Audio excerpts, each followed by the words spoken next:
Our new protocol actually allows us to visualize cellular structures in 3D by using X-ray computed tomography. And we do this by staining tissue with eosine and in that way make the cytoplasm visible. Besides medical applications and research, we also think that our method can be applied in biology, like for example in zoology research or developmental biology. The technique is relatively straightforward, very fast, and also suitable for larger tissue samples.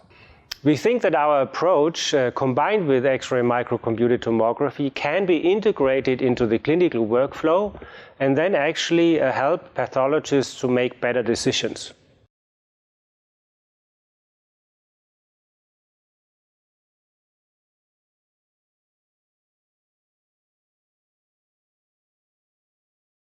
Start by fixating the soft tissue samples. Fill a 50 milliliter centrifuge tube with a fixative solution containing 9.5 milliliters of 4% formaldehyde and 0.5 milliliters of glacial acetic acid. Add the soft tissue sample to the centrifuge tube and refrigerate it for 24 to 72 hours. After refrigeration, wash the soft tissue sample with DPBS solution for 1 hour. Then, stain the sample by placing it in 2 milliliters of eosin Y staining solution and incubate it on a horizontal shaking plate for 24 hours.